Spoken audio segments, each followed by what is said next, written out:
박성규 총장님께서 말씀을 전해주시겠습니다. 박성규 총장님은 부산 부정교회 담임 목사님 계셨다가 이렇게 종신대학교 총장으로 맡아 귀한 사명 감당하고 계십니다. 함께 나오실 때 할렐루야로 맞이해 주시기 바랍니다. 할렐루야. 하나님께 영광 올려드립니다. 존경하는 윤두태 선배님 교회에 말씀을 전할 수 있는 기회를 주신 하나님께, 또 우리 담임 목사님이신 윤 선배님과 당회와 온 교회 앞에 진심으로 감사드립니다. 오늘 말씀은 슬라이드로 준비했습니다. 띄워주시기를 바랍니다. 말씀의 제목은 당신은 요한복음 몇 장에, 저도 첫 아이가 태어났을 때 이름을 짓기가 쉽지 않아서 공모를 했더니 저 딸의 이름을 짓는데 한 약대를 낳은 자매가 테리아라는 예쁜 여자 이름을 지어줬습니다. 근데 문제는 제가 박씨이기 때문에 그걸 그대로 받으면 제 예쁜 딸이 박테리아가 되는 거라서 사용할 수가 없었습니다. 주인 주자에 기쁘리 자를 썼습니다. 그렇다면 니고데모는 이름은 어떤 뜻을 가지고 있을까요? 니코스, 지도자, 정복자. 데모스는 백성, 국민. 합해놓으니까 백성의 지도자라는 뜻이 니코스 데모스의 합성어인 니고데모의 뜻이 되는 것입니다. 부모님은 니고데모가 자라 유대인의 지도자가 되기를 바랬던 것이죠. 이 바람은 이루어졌을까요? 예, 이루어졌습니다. 1절 함께 읽어요. 시작. 그런데 바리새인 중에 유대인의 지도자라. 부모님의 기대가 이루어졌죠. 근데 지도자라는 단어에 각주번호 2번이 새겨 있습니다. 여러분이 성경을 따라서 내려가 보면 하단에 또는 사내들인 공회원이라는 뜻입니다. 사내들인 공회는 어떤 공회일까요? 뉴 바이블 딕셔너리라고 하는 MBD 사전에 보면 사내들인은 유대인의 최고 의회이면서 동시에 최고 재판소였다. 입법과 사법을 통합한 강력한 기관이죠. 우리나라로 말하면 여의도 국회와 서초동 대법원을 합해놓은 매우 강력한 기관입니다. 유대의 12지파에 각각 6명씩이 들어갈 수 있는, 그래서 72명으로 구성된 기관이 사내들인입니다. 여기에 니고데모가 멤버가 되었다는 것은 대단한 성공을 거둔 사람임을 알 수 있죠. 여러분께서 복음서를 보시면 뒷부분에 예수님께서 공회에서 재판받는 장면이 나오는데 그게 영어 성경으로는 다 사내들인입니다. 사도행전 초반부에 보면 베드로라든지 사도들이 재판을 받는 부분, 이제 사도행전의 뒷부분에는 바울이 이 공회에서 재판을 받는데 영어 성경에는 더 사내들인으로 되어 있습니다. 여기서 신문 재판을 받았습니다. 구성원은 사두개인이 일부를 차지하고 있고 다른 일부는 바리새인들로 구성되어 있는, 그래서 사두개인과 바리새인들은 구약 성경에 능통한 학자들이었다는 것을 기억해 두시면 설교의 뒷부분을 이해하는 데 도움이 될 것입니다. 그들은 이렇게 앉아서 회의와 재판을 진행했을 것입니다. 반원형의 호에 좌석번호가 있지만 작아서 제가 확대해서 이렇게 표현했습니다. 1번은 사내들인 의장석입니다. 대제사장이 의장을 겸했습니다. 끝에 71원과 72번 의원이 앉아 있었고 니고데모도 저 자리 어딘가에 앉아 그의 직무를 수행했을 것입니다. 니고데모는 이런 대단한 성공을 거두었습니다. 유대의 지도자 중에 72명만이 들어갈 수 있는 사내들인의 멤버가 되었기 때문입니다. 그러나 그 성공이 채울 수 없는 마음의 허무라고 하는 공간이 있었습니다. 블레즈 파스칼의 말처럼 모든 사람의 마음 속에는 창조된 어떤 것으로 채워질 수 없는 하나님이 만드신 진공이 있습니다. 돈으로도 채워지지 않기에 재벌들이 탈선하기도 하죠. 권력으로도 채워지지 않기 때문에 권력자들이 탈선하기도 하죠. 이것은 오직 예수를 통해 알게 된 창조주 하나님만이 우리 마음의 진공, 허무라고 하는 이 베큐움을 채울 수가 있는 것입니다. 믿으시면 아멘. 그래서 니고데모도 예수님을 만나러 오게 된 것입니다. 언제 만나러 오냐면 밤에 어둠 속에 자신의 모습을 은폐하며 예수님께 나아오고 있는 거죠. 여기서 우리는 요한복음 3장의 니고데모의 마음을 알 수 있습니다. 예수를 만나고는 싶지만 예수님을 믿는 것 때문에 손해보고 싶지 않다는 마음, 이기적인 마음이죠. 그런데 예수님은 이렇게 이기적인 니고데모에게 그 소중한 생명의 복음을 전하십니다. 오늘 읽은 3장 1절과 2절이 니고데모에 대한 소개라면 3절로 21절은 예수님과 니고데모의 대화입니다. 니고데모의 질문이 2절이기 때문에 무려 17절의 말씀이 예수님께서 니고데모를 독대하여 하신 말씀이죠. 얼마나 최선을 다하셨는지 알 수 있습니다. 내년도 빌리그레암 전도 집회를 앞두고 우리는 때로 내 마음에 들지 않는 사람에 대해서도 생명의 복음을 전하며 전도할 수 있기를 바랍니다. 2007년 부산 빌리그레암 집회에 제가 중요한 역할을 한 스텝이었습니다. 그것은 부산의 도시를 복음화하는 놀라운 열매를 맺었습니다. 의정부에서도 이런 일이 일어나도록 함께 기도하며 함께 전하기를 바랍니다. 그런데 예수님께서 니고데모에게 전한 말씀 중에 그 유명한 요한복음 3장 16절이 포함되어 있습니다.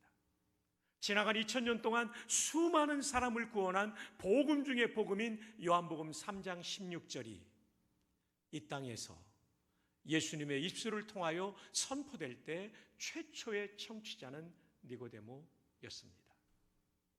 그러나 안타깝게도 요한복음 3장에서 니고데모가 예수님을 믿었다는 기록이 없습니다. 요한복음 3장의 니고데모는 이기적인 신앙의 태도를 가진 니고데모입니다. 그런데 7장으로 가면 달라집니다. 함께 한번 읽어주십시오. 시작. 그 후에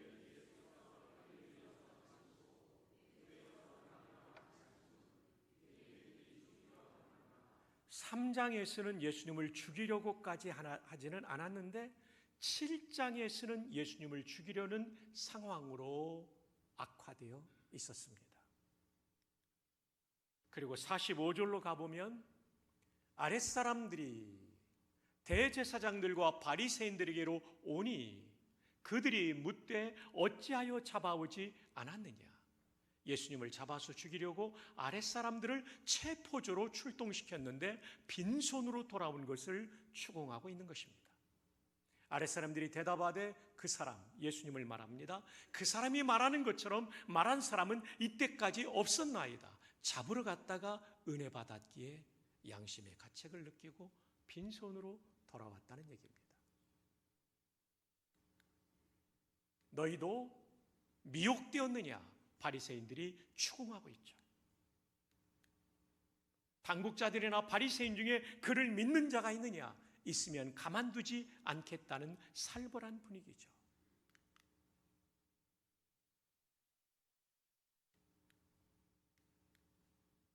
네, 넘겨주시기 바랍니다. 그 다음 넘겨주십시오. 율법을 알지 못하는 이 무리는 저주를 받은 자로다. 예수님을 믿는 사람들을 저주까지 하는 살벌한 분위기 속에 니고데모가 등장합니다. 네, 다음 넘겨주십시오.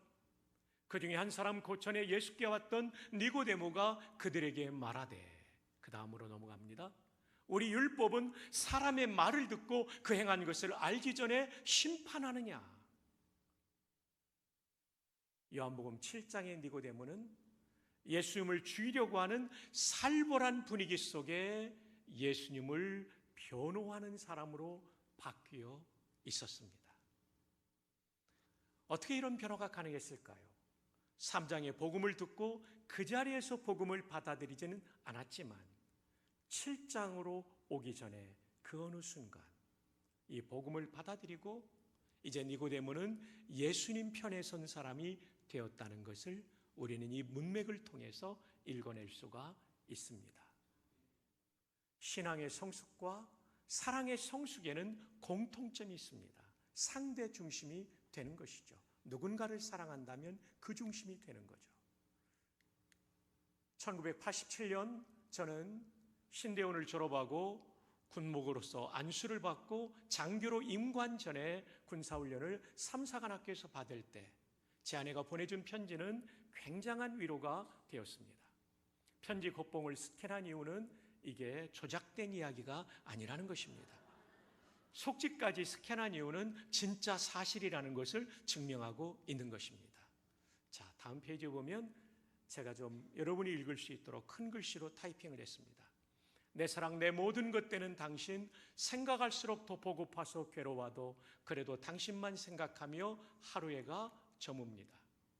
편지를 보고 사진을 들여다보고 끝없이 당신 생각입니다. 그럴수록 이 사랑의 시냇물은 괴로움의 파도입니다.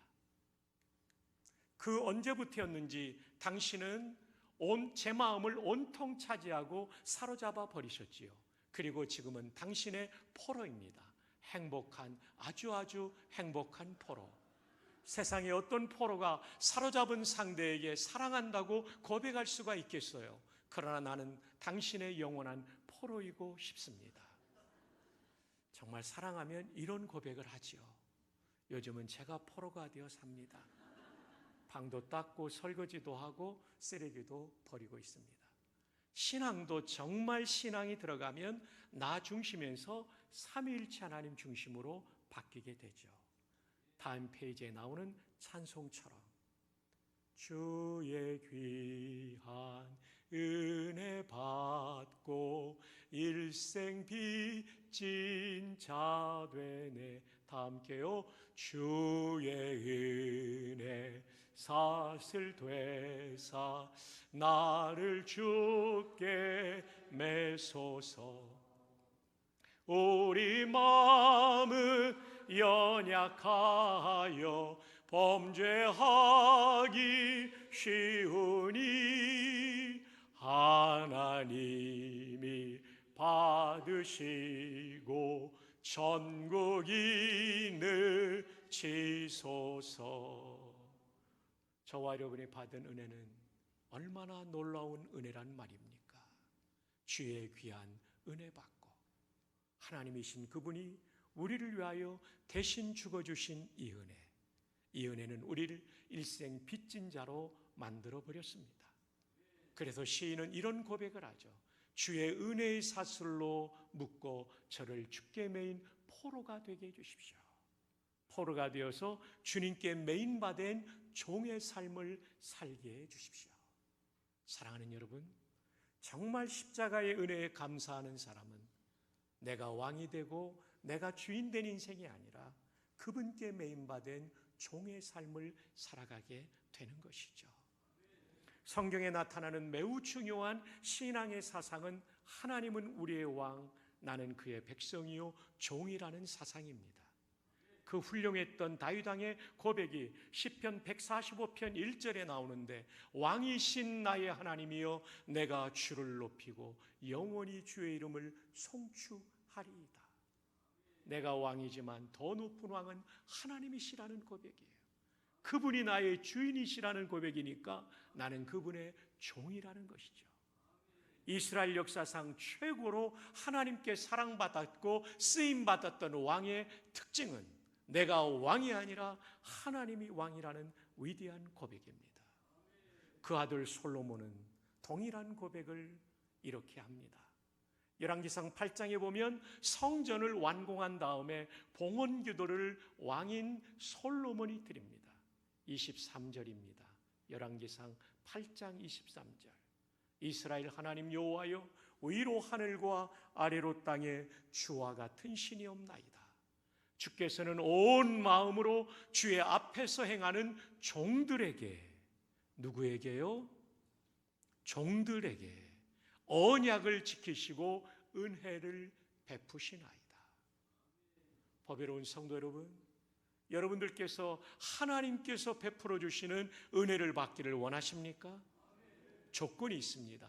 주 앞에서 온 마음으로 행하는 종이 되는 것입니다. 그런데 요즘 젊은이들은 하나님을 왕으로 주인으로 모시기보다는 컴퓨터를 주인으로 모시고 살기에 컴퓨터를 위한 기도문도 나왔다고 합니다. 메모리에 있는 우리 프로그램 암호를 거룩하게 하옵시며 운영 체계에 임하옵시며 명령이 모니터에서 이룬 것 같이 프린터에서도 이루어지이다.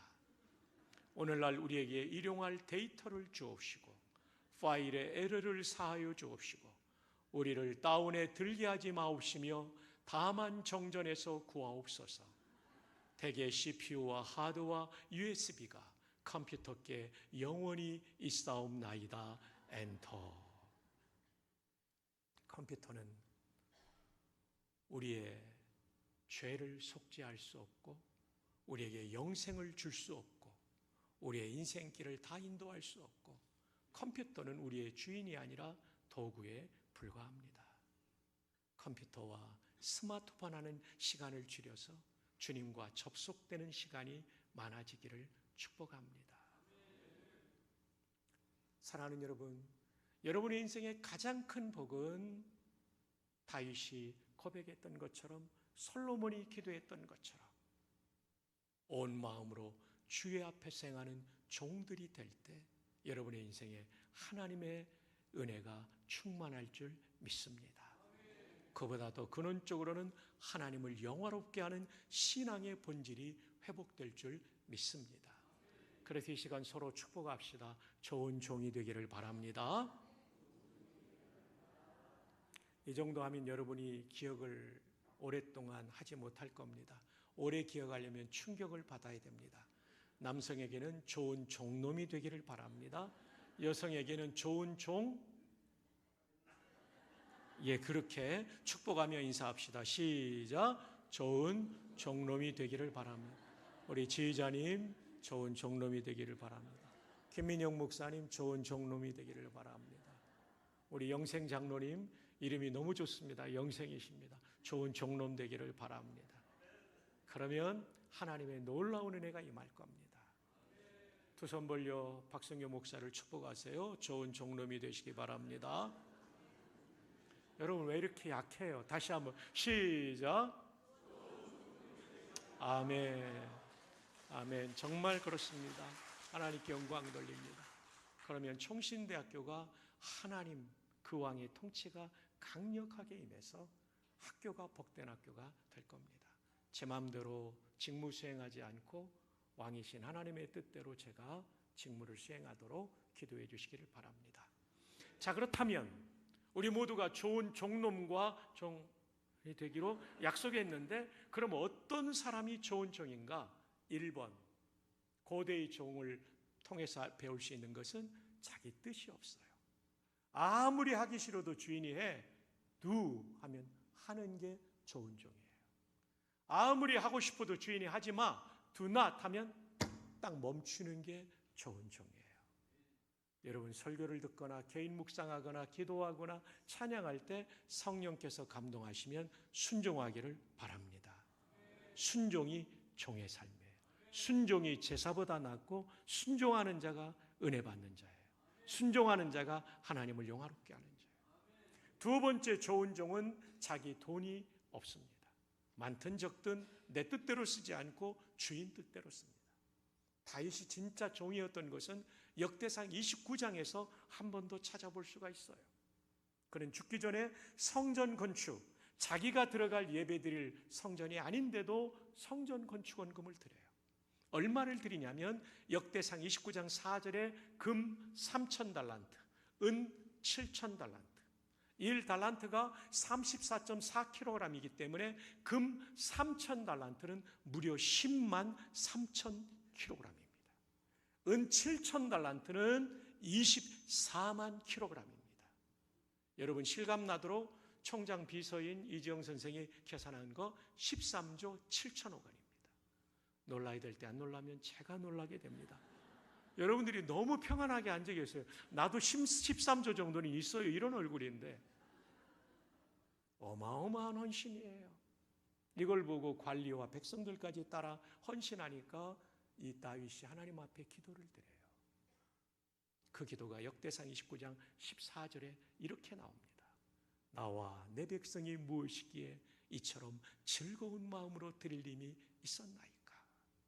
여러분 13조 원을 바들바들 떨면서 드린 게 아니라 즐거운 마음으로 드린 거예요. 왜 그랬을까요? 이어지는 말씀을 들어보십시오. 역대상 29장 14절 하반절입니다. 모든 것이 주께로 말미암아 싸우니 우리가 주의 손에서 받은 것으로 주께 드렸을 뿐이니 이게 헌금의 올바른 정신입니다. 여러분 생명 하나님이 주셨습니다. 여러분 직업 하나님이 주셨어요. 여러분의 직업적인 탤런트, 재능 하나님이 주셨어요. 이만큼의 건강 하나님께서 주셨어요. 여러분이 갖고 있는 인간적인 네트워크 하나님 선물이에요. 그러므로 헌금할 때 떨면서 하지 말고 즐거운 마음으로 드리시기를 바랍니다. 이쪽이 아멘이 약해요. 즐거운 마음으로 헌금하기를 축복합니다. 이제 다 했어요. 제가 군에 있을 때 14년 군목하면서 의정부 가까운 지역에서도 제가 65사단, 25사단에도 있었죠. 한 번은 특수부대에 있었는데요. 낙하산을 타는 훈련을 할 때 군목이 함께 훈련할 때는 1번 강화자는 군목이에요. 왜냐하면 예수 안 믿는 사람도 군목이 안전하면 다 안전하다는 믿음을 갖고 있어요. 군목은 하나님과 가깝기 때문에. 근데 군목도 겁나요. 400m에서 제가 1번 강화자로 뛰는데 진짜 아찔하더라고요. 이거 안 펴지면 40초 안 펴지면 땅에 가서 부딪히면 제 온몸의 뼈가 부서져서 죽는 거예요. 아찔한 순간이죠. 제 딸이 태어난 지 아까 말한 그 주의가 4달밖에 안 됐을 때입니다. 저는 죽으면 천국 가서 좋지만 이 딸은 누가 키우나, 하나님이 키우시겠지만 고생하겠다 이런 생각을 또 한 거죠. 근데 여러분 이 400m에서 뛰어내리면요, 이 4초를 세고 산계 검사를 해야 돼요. 안 펴졌으면 예비 낙하산을 수동으로 당겨야 되니까요. 보통은 비행기나 기구에 메고 뛰어내리면 이게 다 풀어지면 펴주거든요. 저절로. 숫자를 셉니다. 1만. 왜냐하면 1초, 2초 하면 입으로 바람이 들어오고 소리 때문에 이 내 소리가 안 들려요, 귀에. 그래서 1만, 2만, 3만, 4만 산계 검사하는데 낙하산이 쫙 펴져 있는 거예요. 얼마나 감사한지. 할렐루야.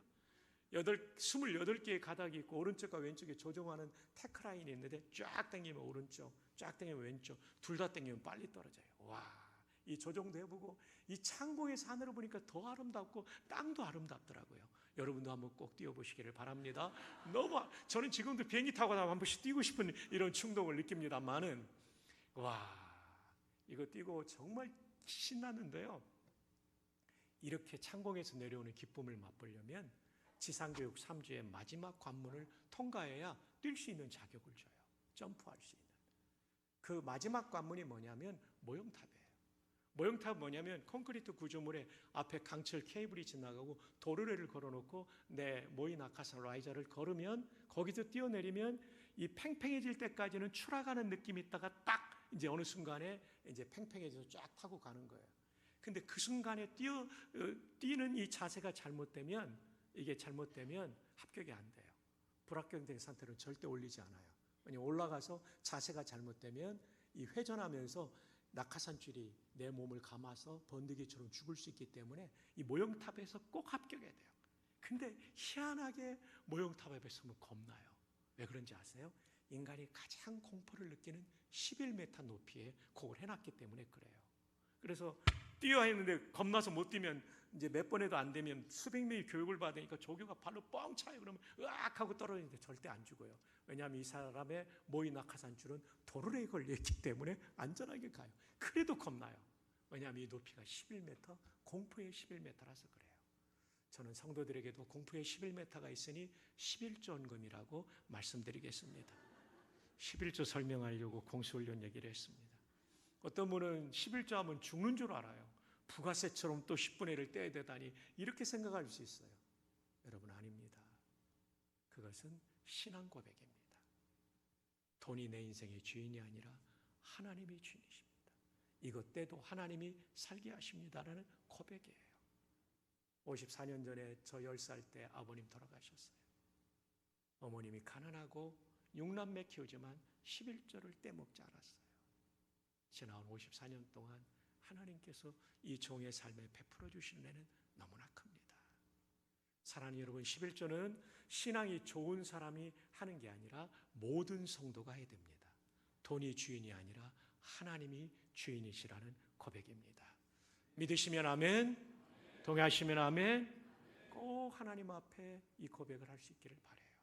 세 번째 좋은 종은 자기 자녀가 없어요. 내 마음대로 키우지 않고 주 뜻대로 키우는 거죠. 오늘 우리 어린이 주일인데 모든 부모님이 성경대로 가르쳐야 되죠. 네 번째로는 내 목숨이 없어요. 주기철 박관준 장로님처럼, 주기철 목사님, 박관준 장로님처럼 생명도 주님 원하시면 드리는 거죠. 좋은 종은 네 가지가 없습니다. 한번 따라해 볼까요? 자기 뜻이 없다. 좀만 더 크게요. 자기 돈이 없다. 예, 자기 자녀가 없다.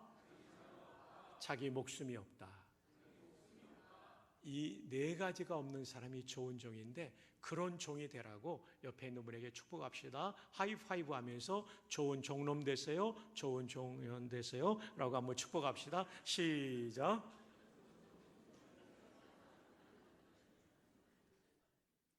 자, 이제 슬라이드를 다시 띄워주시기 바랍니다. 자, 이제 요한복음 19장의 니고데모를 봅시다. 17장의 니고데모는 위험한 상황 속 예수님을 변호하는 예수님 중심성을 띄었는데 19장은 더 깊어집니다. 자, 19장 30절 띄워주시기 바랍니다. 함께 읽어요. 시작. 예수께서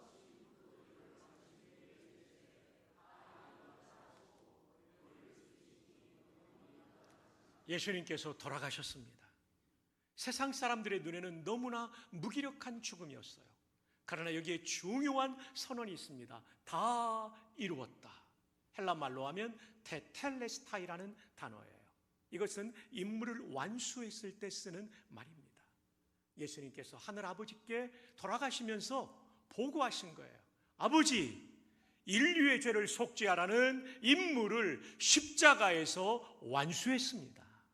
두 번째는 물건값을 완불했다는 뜻이에요. 인류의 모든 죄값을 십자가에서 다 치루었습니다. 십자가는 히브리서 2장 14절과 15절에 나오는 것처럼 죽음으로써 죽음을 이긴 승리인 것입니다. 거기서 우리의 구원이 이루어졌기 때문에 십자가가 복음인 줄 믿습니다. 다음, 그런데 세상 사람들의 눈에는 다 이루었다는 이 선언의 의미를 알지 못하는 사람들에게는 예수님은 돌아가셨고 제자들은 도망쳤기 때문에 이제 예수 운동은 끝장나 버린 것 같은 상황이었습니다. 그런데 이때 두 사람이 나타나는 것이죠. 자, 그 중에 첫 번째 사람을 19장 38절에서 만나봅시다. 다 함께요. 시작.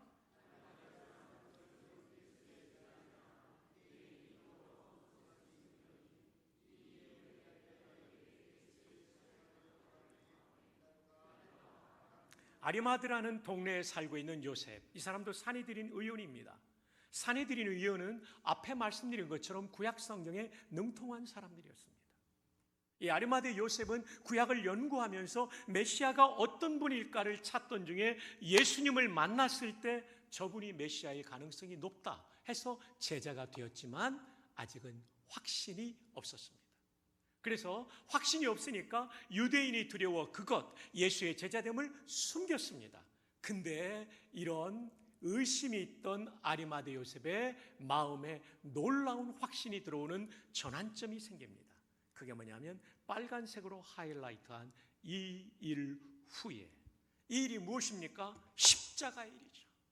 십자가에 달리신 예수님을 보며 그분이 하시는 가상치론을 들으며 그는 흔들릴 수 없는 확신을 가지게 된 것이죠. 맞다, 내가 기다렸던 메시아가 저 나사렛 예수더라는 확신 때문에 그는 두려워 숨기던 모습에서 빌라도에게 예수의 시체를 가져가기를 구하는 모습으로 바뀌었습니다.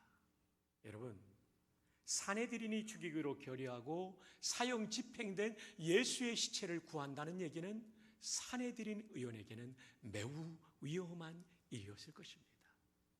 그러나 이제 확신이 들었기 때문에 이 일이 가능했던 것이죠. 이제 마가복음 15장 한번 떼어주시기를 바랍니다. 이런 걸 병행본문이라고 해요. 동일 사건에 대한 다른 복음서 함께 비교해보면 사건을 우리가 입체적으로 이해할 수 있죠. 앞에 나오지 않는 표현이 당돌이 얼마나 대조적입니까?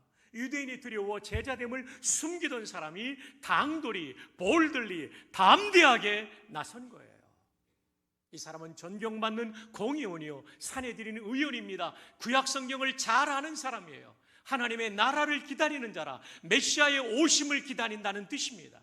그는 구약 성경을 연구하면서 메시아가 어떻게 오실까를 연구하고 있었는데, 예수님이 어렴풋이나마 나의 메시아라는 사실을 믿고 있었는데, 십자가에서 행하신 예수님의 가상칠언을 들으면서 그는 흔들릴 수 없는 확신을 가지게 된 거죠. 다 이루었다. 임무를 완수했다. 우리의 죄값을 지불했다는 것을 깨닫게 된 거죠. 맞구나. 창세기 3장에 나오는 아담과 하와의 죄를 가리기 위하여 죄 없는 짐승을 잡아 가죽으로 수치를 가렸듯이 저기 달린 예수 그리스도의, 죄 없는 예수 그리스도의 죽음이 우리의 죄를 가리우는 놀라운 속죄의 방편이구나. 출애굽기 12장에 유월절 양의 죽음을 통하여 그 집에 아들이 살고, 아니 그 집 전체가 산 것을 상징했던 것처럼 유월절 절기에 죽임을 당하신 예수님의 죽음이 우리 모두를 살리시는구나. 그래서 바울은 고린도서 5장 7절에 우리의 유월절 양 그리스도께서 희생되셨느니라. 레위기에 나오는 수많은 속죄 제사가 골고다 저 언덕에 우리 위에 십자가에 달리신 예수 그리스도의 죽음을 통해 테텔레스타에 완성되었다는 것을, 죄값을 완불했다는 것을 깨닫지 않았을까요? 그래서 그는 이 확신의 근거에 맞다! 저분이 메시아야.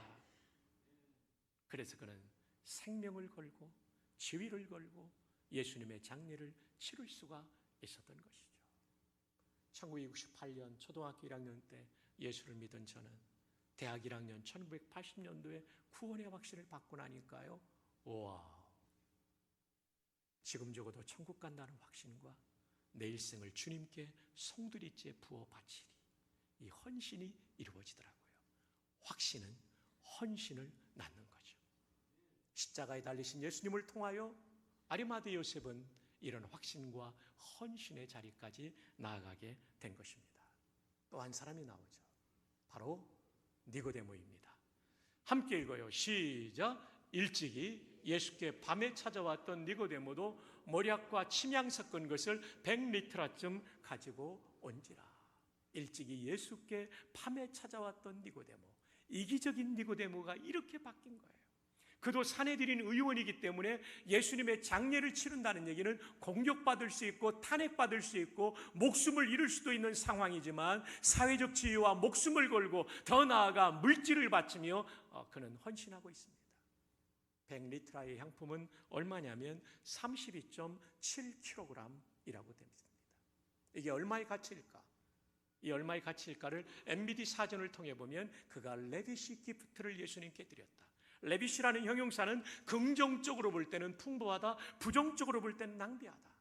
그러니까 안 믿는 사람이 볼 땐 니고데모 저거 낭비할 정도로 많이 드린 거고, 신앙이 좋은 사람이 볼 때 그래 넉넉하게 드렸어. 이기적인 니고데모가 사회적 지위와 목숨을 걸고 그리고 물질까지 헌신하는 사람으로 바뀌었습니다. 왜일까요? 그도 사내들인 의원으로서 십자가에 달리신 예수님을 보며 저분이 메시아라는 확신을 가졌기 때문일 것입니다. 다음 페이지를 볼까요? 요한복음 19장의 니고데모는 어떤 사람입니까? 3장과 7장과는 완전히 다른 예수님을 위해 목숨과 사회적 지위를 걸고 헌신하는 사람이 되었습니다.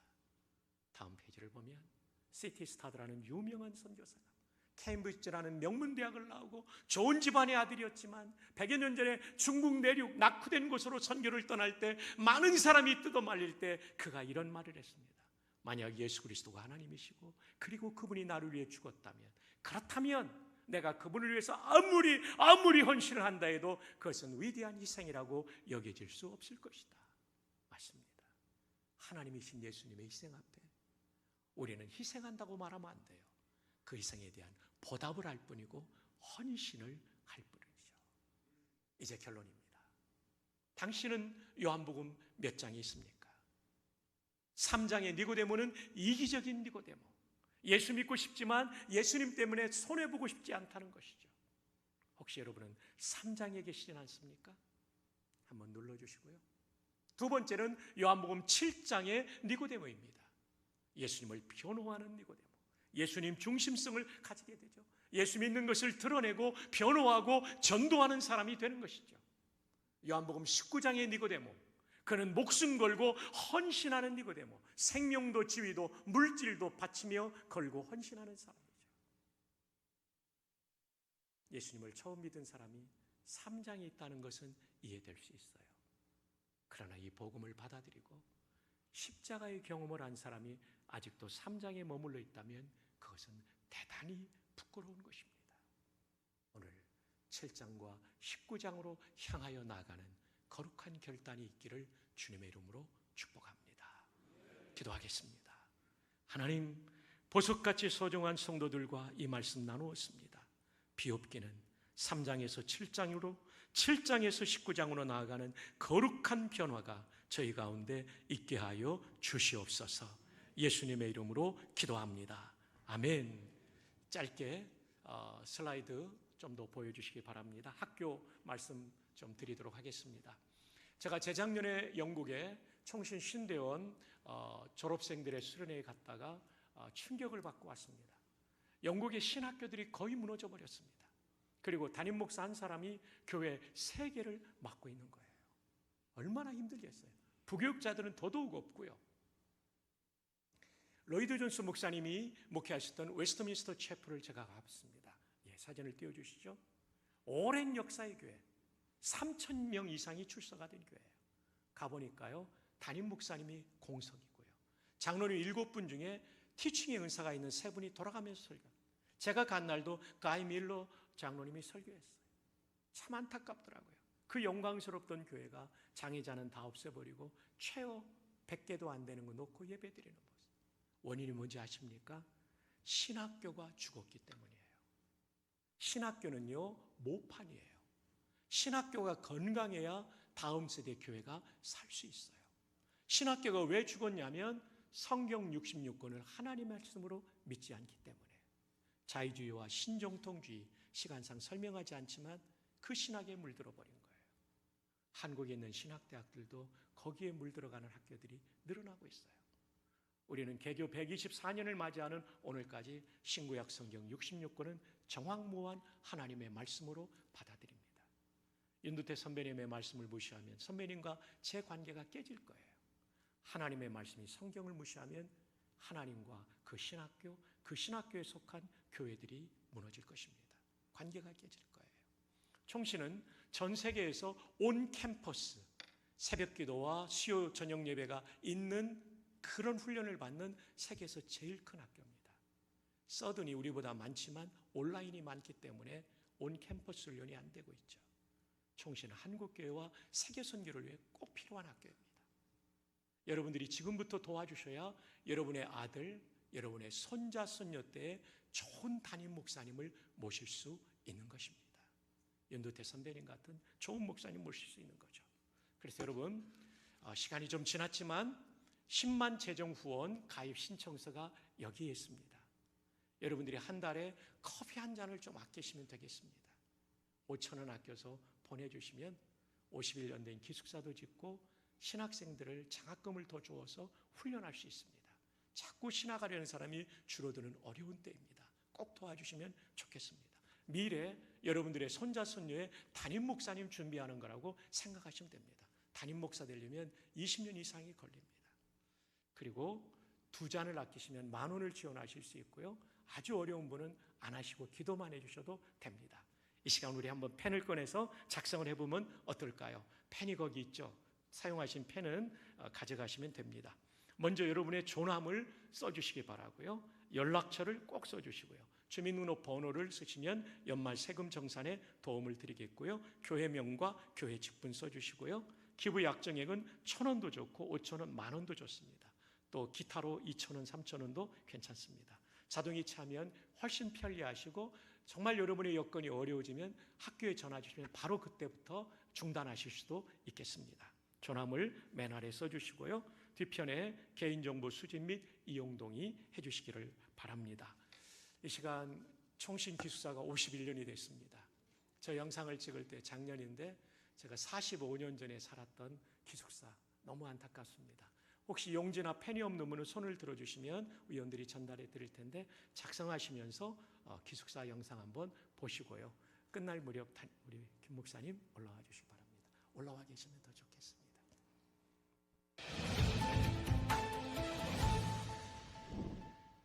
총신대학교가 최근 대대적인 캠퍼스 조성 사업을 전개하고 있습니다. 제네바 프로젝트라 불릴 만큼 총신의 미래가 담긴 프로젝트라 할 수 있는데요. 그중 총신대 사당 캠퍼스의 기숙사 건축은 매우 시급한 상황입니다.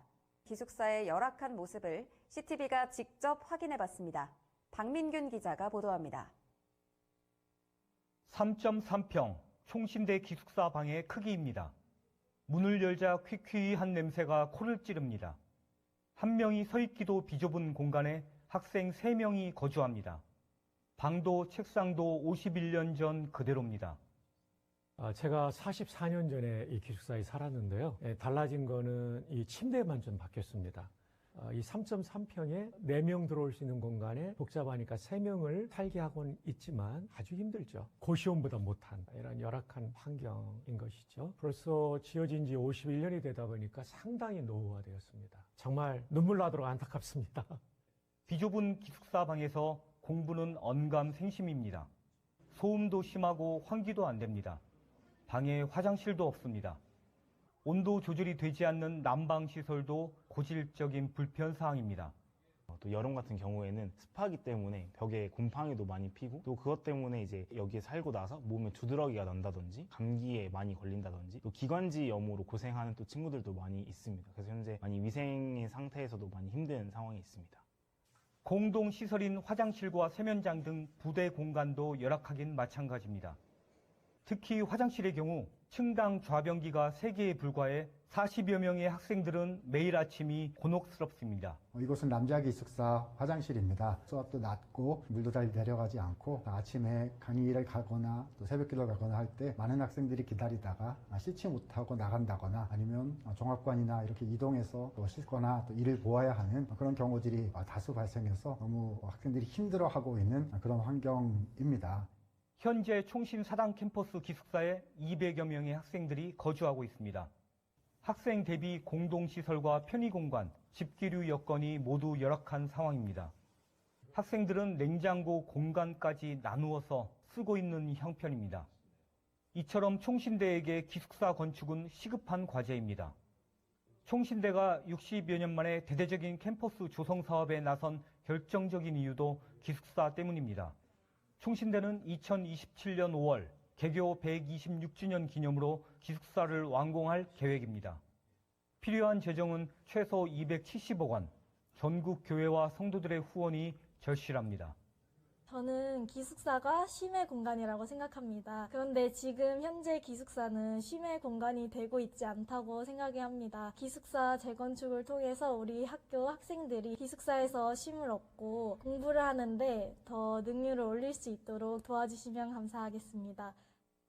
CTV 뉴스 박민규입니다.